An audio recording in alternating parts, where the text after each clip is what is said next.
Boa noite a todos. Que Deus nos ampare agora e sempre, ilumine nossos corações. Possamos ter uma noite maravilhosa, né, de discernimento, e que a reunião de hoje possa servir para o nosso aprendizado. E vamos para a nossa prece. Mestre amado Jesus, nós te agradecemos pelas bênçãos recebidas. Que a sua paz, seu amor, Senhor, esteja com todos nós, ilumine os nossos corações. Abençoe todos nós que aqui estamos, encarnados e desencarnados, todos aqueles com os quais nós entramos em sintonia. Que essa luz, Senhor, que esteja formada, que essa energia boa, possa ser levada a cada um que sofre, seja encarnado ou desencarnado. E que sua paz derrame sobre todo o nosso planeta, levando a cada um harmonia e muita paz. Graças a Deus, que assim seja. Então, hoje nós vamos falar sobre o amor cobre a multidão de pecados. Amor cobre a multidão de pecados. O que significa isso, né? Quando nós falamos amor cobre a multidão de pecados, significa que nós erramos muito, mas o amor nos redime. Então, o amor vai nos redimir cada dia mais. Quando nós praticamos alguma coisa boa, vai redimir. Para iniciar, nós vamos falar da pena de talião, né? Conhece-se como talião o antigo sistema de penas pelo qual o autor de um delito devia sofrer castigo igual ao dano que ele causava. Os primeiros indícios da existência dessa lei de talião foram encontrados no Código de Hammurabi, em 1780 a.C., no reino da Babilônia. Ela pode ser encontrada nos livros do Antigo Testamento, no Êxodo, Levítico, Deuteronômio.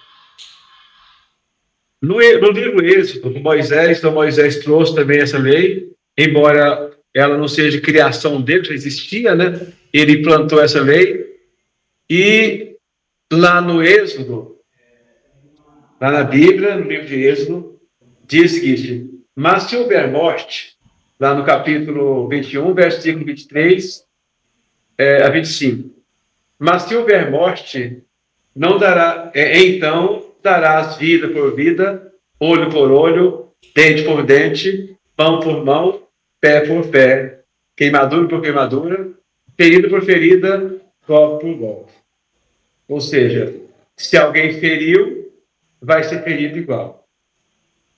No Levítico também, na Bíblia, né, Velho Testamento, fala o seguinte: se alguém ferir seu próximo, deixando-o defeituoso, assim como fez, lhe será feito. Fratura por fratura, olho por olho, dente por dente. Assim como feriu o outro, deixando-o defeituoso, assim também será ferido. Então, pela lei, no Código de Hammurabi, na lei de Moisés, recomendava que se alguém machucasse o outro, esse que machucou seria machucado também, da mesma forma. Então, se eu fui lá e cortei o braço de alguém, esse alguém poderá vir cortar meu braço. Tranquilo, é a lei. É a lei que era permitido isso, né? Então, a lei de Moisés endossava essa vingança. Mas por que endossava isso? Porque antes dessa lei, a vingança era muito maior. Porque se alguém machucasse um filho do José, quebrasse a perna do filho do José, o José ia e matava toda a família. Não só machucava um, não. Ele matava mais gente. Depois o outro matava mais. Aí era uma vingança eterna. Ou seja, nunca parava a vingança. Nessa lei, pelo menos, abrandou, né? Cada um fazia o que se alguém vem e corta meu dedo. Ou seja, eu ia, cortava o dedo do outro, o dedo lá também. Se o cara Se eu cortasse o braço dele, então ele vinha cortar meu braço também. Era amparado pela lei. Então a lei era assim. Mas quando veio Jesus, já alterou bastante. Então Jesus veio trazer a lei de amor, que não exclui a justiça, mas dá novo entendimento, introduz a misericórdia, o perdão, e dá um novo sentido às penas. Inclusive, Jesus falou assim: amai os vossos inimigos, fazei o bem àqueles que vos fazem mal, orai por aqueles que vos perseguem, vos caluniam. Então, a lei de Jesus já foi totalmente abrandada e modificada. Então, quando todos nós que viemos errando ao longo de milênios, né? Milênios e milênios, nós estamos errando, caminhando e errando. E nós estamos querendo agora mudar, né? Como nós fazemos para mudar? O Kardec, lá no livro Céu e Inferno, capítulo 7, Código Penal da Vida Futura, ele fala que o arrependimento é o primeiro passo para o aperfeiçoamento.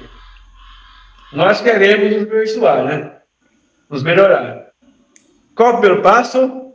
Arrependimento. Que quando nós arrependemos, eu errando muito, agora eu não quero errar mais. Eu estou arrependido do que eu fazia. É o primeiro passo.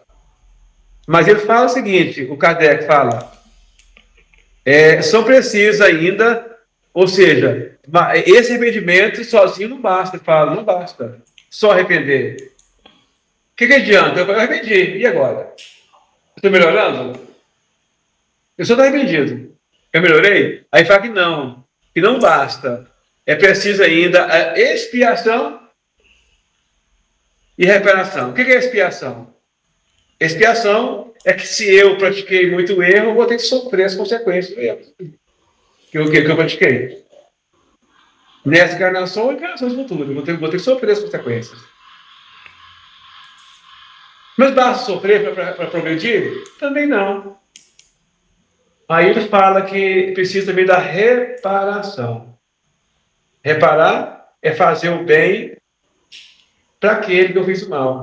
Ou para outros ainda. Aí repara. Então, por exemplo, eu, numa encarnação, eu fiz alguém queimei alguém. Aí, para meu crescimento, essa queimadura que eu fiz no outro, eu deixei ele defeituoso, queimando. Numa próxima encarnação, eu vou pedir para eu também sofrer na pele as consequências, ou de queimadura, ou de uma doença de pele, alguma coisa assim, né? Por exemplo, a hanseníase mesmo, que é a doença de pele, acontece com muitas pessoas que colocar queimadura, queimada. Então, se ele queimou alguém, aí vem com problema na pele. Isso chama expiação. Mas basta agora, ele arrependeu, não quer mais errar. Mas a conta chega, ele vai ter que sofrer a consequência. Mas basta ele ainda arrependeu, sofreu a consequência, basta? Não, ainda não. Porque precisa da reparação. O que é reparação? Fazer o bem para si, ou para o próximo, ou para outras pessoas mais. Isso é reparação. E o Kardec fala ainda, o arrependimento suaviza as dores da expiação. Então, aquele que vai sofrer, se ele estiver arrependido, ele sofre com mais tranquilidade. Mas se ele não arrepender, ele vai sofrer com mais dores, vai ser muito mais complicado quando ele sofre sem arrependimento. Dando esperança e preparando as vias da reabilitação. Mas somente a reparação pode anular o efeito, destruindo a causa. Pois a reparação consiste em fazer bem a quem se fez mal. Então, se eu queimei alguém, aí depois eu arrependi. Vou passar por algumas dores no corpo. Vou passar numa encarnação com dor no corpo. Aí depois eu auxiliei aquela pessoa que eu fiz, ainda além de eu sofrer as dores no corpo, ainda auxiliei aquela pessoa numa outra encarnação, possivelmente, ou até na mesma, né, quem sabe. Aí extinguiu-se, acabou. Agora aquele problema já se foi. O apóstolo Pedro fala o seguinte, né? Mas, sobretudo, tende ardente amor entre vós, porque o amor cobrirá a multidão de pecados. Então, isso é a palavra do apóstolo Pedro, falando que a gente precisa ter ardente amor entre todos nós. Amor um pelos outros. Porque o amor cobrirá a multidão de pecados. Quando nós pecamos muito, né, o Espiritismo nem chama pecado. Pecado está na Bíblia, nos apóstolos, mas o Kardec não usa esse termo pecado. São falhas, erros, né? Que nós cometemos erros, mas não chama isso de pecado. Mas ele fala para nós aqui que o amor cobrirá. O que é amor?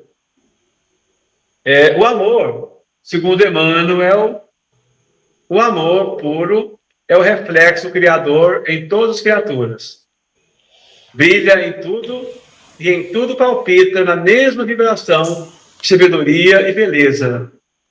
É fundamento da vida e justiça de toda a lei. Então, amor é o reflexo do Criador, porque Deus é amor. E tudo além de Deus é amor. Então, tudo gira, cria os mundos pelo meio do amor. Ele nos criou pelo amor. Ele cria toda a matéria que ele cria com base no amor. Então, Deus é a personificação do amor.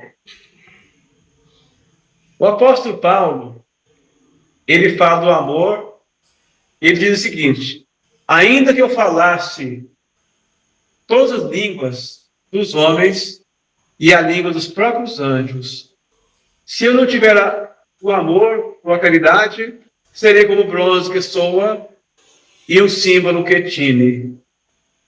Ainda que eu tivesse o dom da profecia, que penetrasse todos os mistérios e tivesse perfeita ciência de todas as coisas, ainda quando tivesse toda a fé possível, até o ponto de transportar montanhas, se não tiver caridade, nada sou.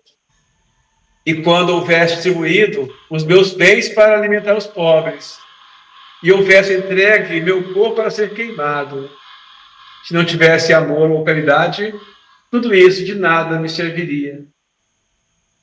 Pois a caridade é paciente, é branda e benfazeja. A caridade não é invejosa, não é temerária, nem precipitada. Não se enche de orgulho, não é desdenhosa, não cuida de seus interesses, não se agacha nem se azeda com coisa alguma. Não suspeita mal, não se rejubila com a injustiça, mas se rejubila com a verdade. Tudo suporta, tudo crê, tudo espera, tudo sofre. Agora, essas três virtudes, a fé, a esperança e a caridade, permanecem. Mas, dentre elas, a mais excelente é a caridade. Então, quando Paulo fala aqui da caridade, tem muitas versões da Bíblia que colocou amor, em vez de caridade, com amor. E o amor no sentido mais puro, aqui, que eu queria dizer, é o amor ágape, que é a caridade. Ele fala o seguinte: porque no passado, entre os gregos, existia várias palavras para falar amor, né? Várias palavras. Então, ele falava ágape, é amor. Quando ele falava filos, é amor. Quando ele falava eros, é amor. E tinha outros ainda. Só quando ele falava ágape, é um amor, mas é aquele amor constante, aquele amor é capaz de amar até o inimigo. de fazer, de doar mesmo, sabe assim? De doação, como o Chico fez, como a Teresa de Calcutá fez, como a Irmã Dulce fez, como o Francisco de Assis fez. Então é esse amor que é chamado de ágape. Mas tudo é amor. E tinha o Filos. Quando falava Filos é amor, mas o Filos era o amor no sentido mais fraterno, o amor de irmão, o amor de amigo. É chamado Filos. E tinha o amor, o Eros, que também que é amor, mas só que é amor de um homem para a mulher, ou de mulher para um homem, um mais romantizado, mais de paixão, e mais no sentido sensual e sexual, que é o Eros. Então, os três é amor. Então, quando Paulo falou amor aqui, inclusive o Kardec já colocou a versão que era caridade, ele falou o amor ágape, que é a caridade. Por isso, Kardec escolheu uma versão da Bíblia que falava caridade. Então, também, quando Pedro falou o seguinte: ame, tenha um profundo amor no coração, porque o amor cobrirá a multidão de pecados. Ele queria dizer também esse amor, ágape, que é o amor que é caridade. Na verdade, é caridade. Ele queria dizer a caridade que cobre a multidão de pecados. Nem o amor entre um homem e uma mulher, um amor sexual, desejo sexual, isso não tem nada a ver. Isso apenas reflexo mais do corpo do que espiritual. Mas é o amor no sentido de amparo, o amor no sentido de ajudar o outro, é o perdão do inimigo, tudo isso é realmente esse amor ágape, que é o amor que pode ser traduzido por caridade. A lei de amor é essência da transformação espiritual. O Livro dos Espíritos, na questão 625, quando se pergunta ao Espírito Superior qual o modelo mais puro que Deus deu ao homem para servir de guia, de modelo, o Espírito de Verdade pergunta, responde Kardec: Jesus. Porque Jesus é o modelo mais próprio que nós podemos seguir sem medo.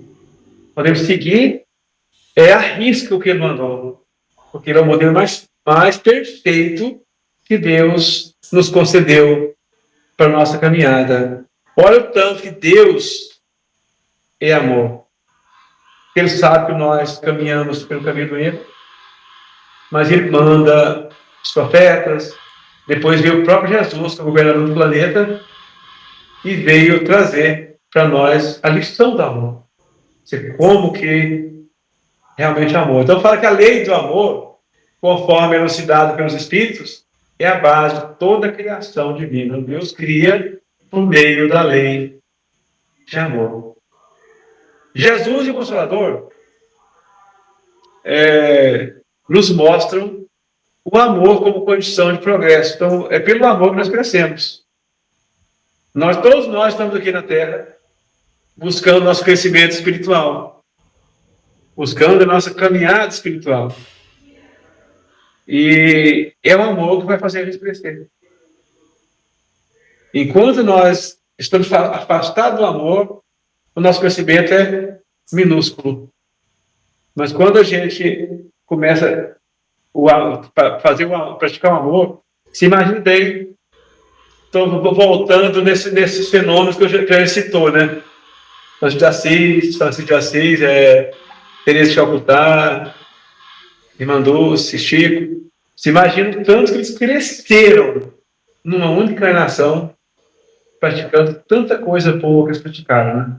Então, é um imenso crescimento deles, porque o amor nos provide. Então, o Consolador e Jesus também nos mostram o papel do amor no combate às más inclinações. No capítulo Bem-aventurados mansos pacíficos do Evangelho segundo o Espiritismo, encontramos lições valiosas sobre a necessidade de domar nossas más inclinações. A prática do amor é a chave para o desafio. Então, para nós dominarmos as nossas inclinações, domá-las, melhorar, é pelo amor. Eles também, Jesus, o Consolador, nos ensina a substituir o ódio, colocando o perdão no lugar. Uma das formas mais profundas de praticar amor é perdoar. Porque quando alguém fez o mal para a gente e a gente perdoa, isso é amor profundo. É o sentido que Jesus falou, amar os inimigos. Porque a pessoa foi meu inimigo quando ele praticou o mal comigo e eu perdoo. Nesse caso, é o ponto grande da caridade.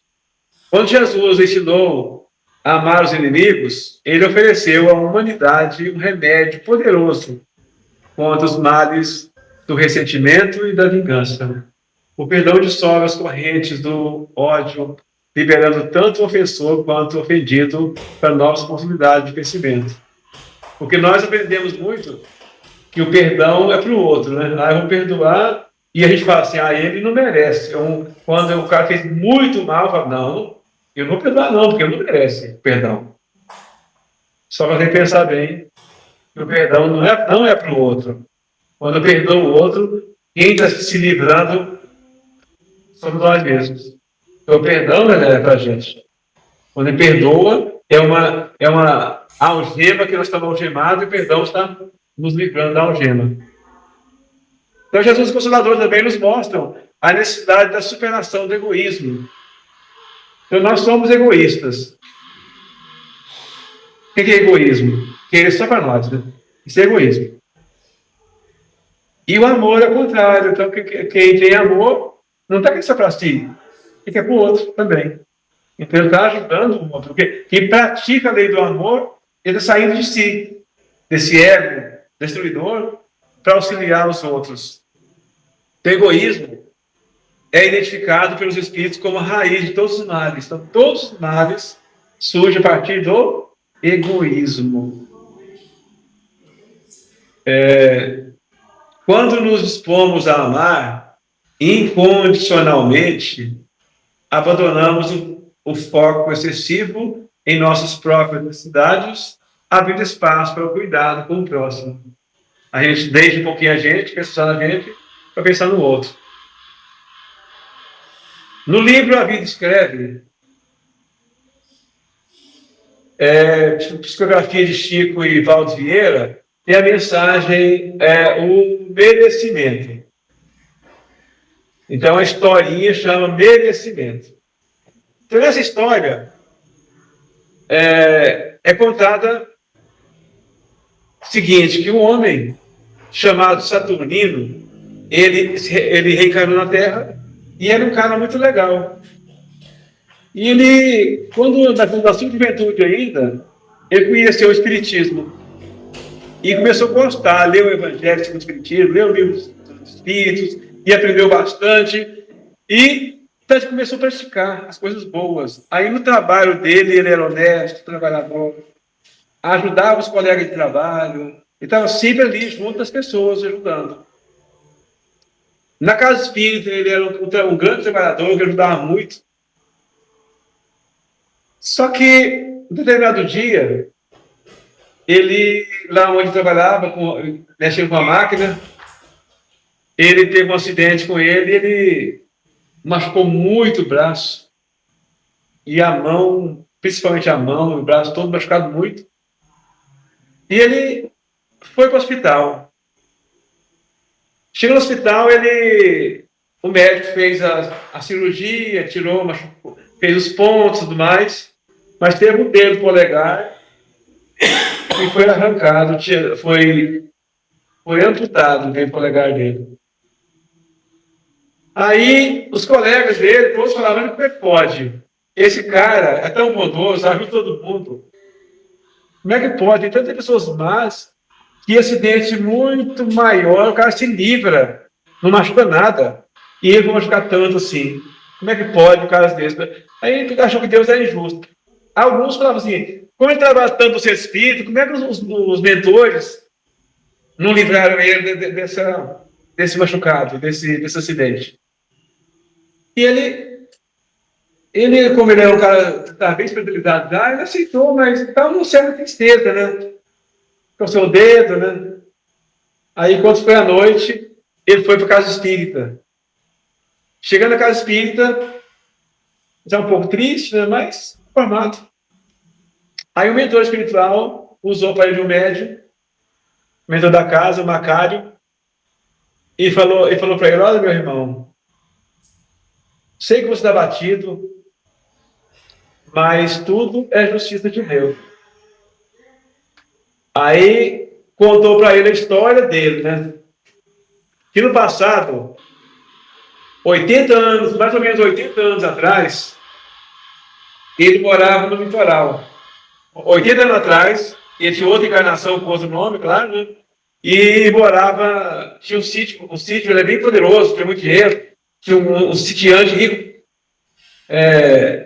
no litoral. E ele tinha os seus servos, plantava cana e tudo mais, moía, né, fazia rapadura, açúcar, etc. Aí, certo dia, um dos seus trabalhadores estava doente e não conseguiu atender o que ele pediu. Aí ele foi lá, forçou o cara a colocar o braço no engenho e o engenho moeu todo o braço do funcionário dele. E ele, quando aí desencarnou, passou o tempo, ele desencarnou,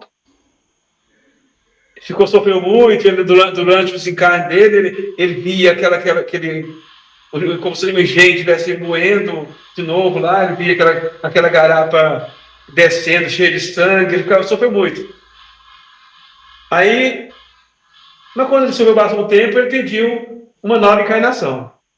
E falou assim: eu quero ser pobre, eu quero ser um cara bem pobre e trabalhar pro bem, né? Fazer muita coisa boa. Aí, mas eu quero, então, perder o meu braço. Durante o meu trabalho, eu quero perder o meu braço, porque era justo até, né? Porque ele fez o outro moer o braço. Então, ele ia passar por isso. Ele pediu. Aí, aqui no espiritual falou: não, tudo bem. Está concedido. Ele veio na reencarnação e, em certa altura da vida, ele perdeu o braço. Beleza. Aí, ele começou a trabalhar fazendo bem. Aí que deu o título: amor cobre o título do pecado. Cobre, então, de reduz. E ele trabalhou muito bem. Ele passou a trabalhar para o bem. Então, ele fez muita caridade, né? Aí, quando chegou o dia que ele perderia o braço, perdeu só o dedo. Que o amor cobre muito do pecado. Então, quando a gente faz o bem, mesmo a dívida que a gente tem, essa dívida será amenizada. É o que faz dele, foi amenizado porque ele fez o amor, praticou o amor. Então, a parte do bem, ela é verdadeira quando o pastor Pedro falou: praticar imenso amor entre vós, porque o amor cobrirá multidão de pecados. Então, esse texto nos mostra bem claro isso, mostrou para nós, né, que é bem claro isso, que foi o trabalho dele, fez com que ele, em vez de perder o braço, perdesse só o dedo, amenizou. Então, a gente lembrar disso, que a gente pode fazer o bem até por egoísmo, né? Não é o correto o egoísmo, é bom fazer de coração, mas sabendo que o bem, ele nos ajuda a caminhar, nos ajuda a melhorar, nos ajuda a viver melhor. Então, quando ele faz o bem, compensa o bem. Então, muitas pessoas falam assim: não compensa fazer o bem. O bem, ser honesto não compensa, ser fazer o bem não compensa, mas compensa. Ser honesto compensa, fazer o bem compensa, mesmo que aparentemente você não vê resultado. A pessoa é honesta, não é reconhecida. Não tem problema. Mas é importante que ele está consciente de ser honesto. Né? Embora não está sendo reconhecido, mas isso não importa. Para Deus está sendo reconhecido. Na lei de Deus está gravado tudo que foi feito. Na lei dos homens mesmo valeu. A pessoa fez o bem, trabalhou, e na lei dos homens não adiantou, mas na lei de Deus vale. Então, por isso, o texto nos mostra. Então, que o amor cobre a multidão de pecados nossos. É isso que Deus ilumine os nossos corações, nos abençoe e que tenhamos muita paz. Eu passo para o nosso irmão de irmão fazer a prece de finalização e a oração final. Daí o passe, alto passe. Com você, Edilon. Ok. Gratidão.